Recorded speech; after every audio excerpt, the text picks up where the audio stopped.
fighting back. But Emily, what do you think about 100 Thieves comp? Have they given you what you asked for? I mean, Carrier not going to be in range to help just yet. Word comes down. Owner going to take the first half of the queue and going to get the shield now as well. FBI is exhausted. FBI has to flash back to safety. The follow-through could be there, and it's first blood. Owner grabs it. Ignited, but survives out of the turret. And I just love that we saw exactly what Azale was talking about with the... Really liked what T1 did. It's very similar that Aphelios and Lulu actually are able to get the prio level 1 with the range advantage and the trading that they do have. Bring your jungle down. They do quite well in this 3v3. We saw the double exhaust do so much work, and it's like... Rome, Abadaga moving down river with closer, so could potentially be a 4v4 if Faker wants to join. And we're going to have Sunday take a battle with Kana, maybe try to get him away from teleporting, but big damage. Kana could nearly tower dive him.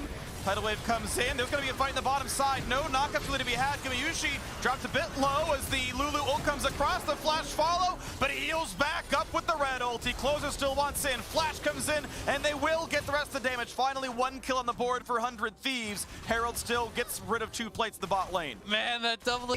And all you lost for it was, okay, Gumayushi did die. So I think this is now T1's turn, but 100 Thieves once again being the aggressors. Oh, misses the chain again. Owner just sidestepping it, but maybe find a pillar. Keep in mind, He's Gumayushi. available on failure chase. Flashless, Yeah, here it Carrier is. gonna flash the bubble, and here comes Faker. Here They're comes all Owner for the dead. stun, and that's gonna be one easily. Kana looking for a bit more, finds a second kill, a solo onto the Nami. Nowhere for the Trundle to go either. Closer has some stats for now. Ulti gonna land. That's gonna be a root onto Abadaga as Owner shows up for kill number 3 and 4. Gets rid of a clone. Okay, fine. Just the 3 kills picked up. Sunday and managed to walk down to mid to catch a wave. The first dragon of the game now to be claimed. I mean, T1, just massive lead now, but for 100 Thieves, come on, that's basics. Tracking TP timers there. You had to know, and we can see it again in the new Axe Effect replay.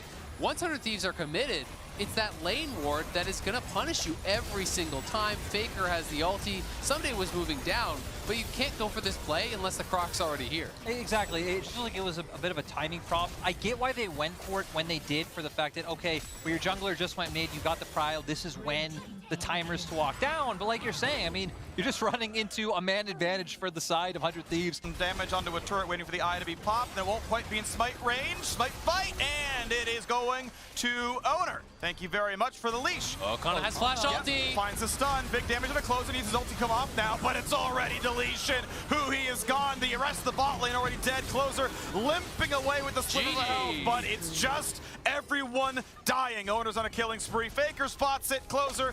Yeah, sorry, buddy. You are dying here as well.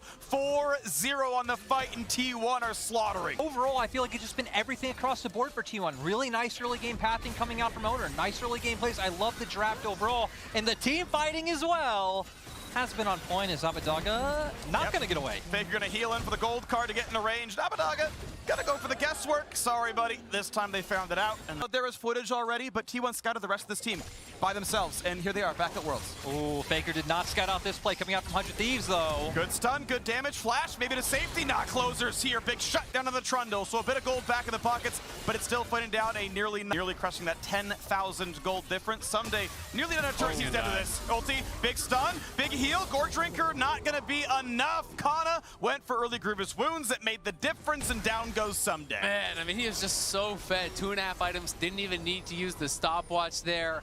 Solo kills Someday under the inhibitor tower, 21 minutes in. That, regardless, a very, very good team, and looking at a very early Baron now, 23 minutes in. I mean, they're the only team to have actually taken a game off Dom1 in playoffs over the last 3 splits, I guess it is, where Dom1 has won back-to-back-to-back titles. They did challenge them in the finals this year and did push them pretty hard. 100 Thieves trying to contest here, but it's just he gets the Baron, but is it going to be much more? A clutch smite to be sure. However, it's still 1 kill picked up. Faker finds a tidal wave. Kana sidesteps and doesn't find his way in for a slicing maelstrom. So, if somehow 100 Thieves, but like cannon stuns, there's so much available to go for. He stuns Someday.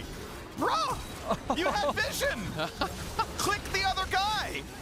I mean, great job by Closer. Does get it. But T1 definitely could have done a much better job preventing that. You know, I forgive him. It's rookie nerves for Faker. You know, he hasn't been at Worlds in a while. Yeah. So, you know, we give him the I'm just pass. saying hasn't been on Worlds since, you know, they've been T1, so I'll give it acceptable pass. Yeah. And Yeah, rookie team.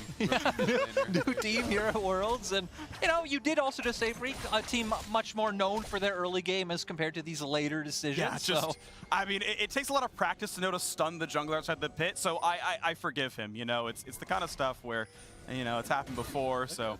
Look at this Chad Poppy build, by the way. Yeah. Just straight up going for the damage. It's good.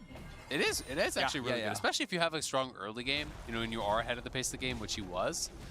You know, and against a lot of these squishy targets, really can threaten them. Fights trying to hit a chain and set something up, but I don't really think they should have the opportunity, but I look wrong. Cannot get over the wall, so they're going to have a hard time joining Someday here. Wants to stun Owner. Decent damage. Stopwatch burn Faker here, but not a lot of damage out of him either. Owner going to get back to safety to the rubble of his turret. Here comes Kennen. And Kennen, yes, Someday has to mark it, but he can't find the stun. The flash is too soon. Kana plays it beautifully, kills off 2, and Someday is going to be next. Gets a heal, it's not going to matter. And it's time for T1 to march into the 100 Thieves base. Yeah, Kana coming out so big. 100 Thieves trying to find the pick, but T1 just keep pulling off such insane games. Individually, looking super good here today. Kana is just playing out of his mind in this one on the Kennen, destroying 100 Thieves. They're pushing in through top. They'll grab another inhibitor. Supers are already on the Nexus towers, but T1, they're this way. You don't actually need any other options.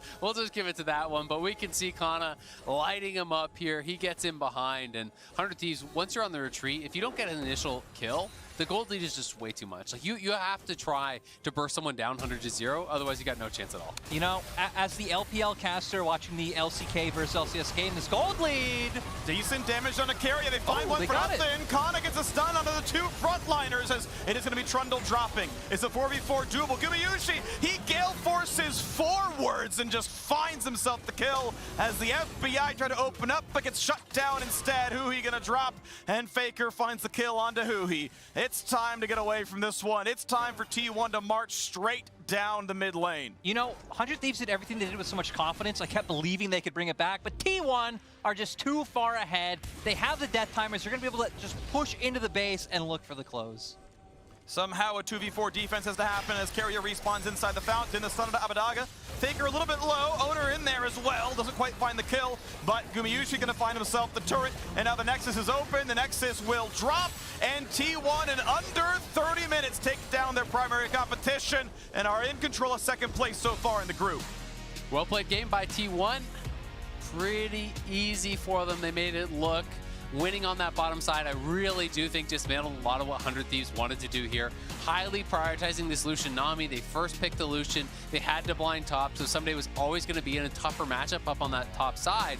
You know, even getting the Trundle into the Poppy, which I think they were feeling would give them an edge there. Abadaga held up pretty well in the mid lane, but it just didn't really feel like it mattered because top lane was passively winning, Kana playing that incredibly well, and bot lane got put so far down by that early death.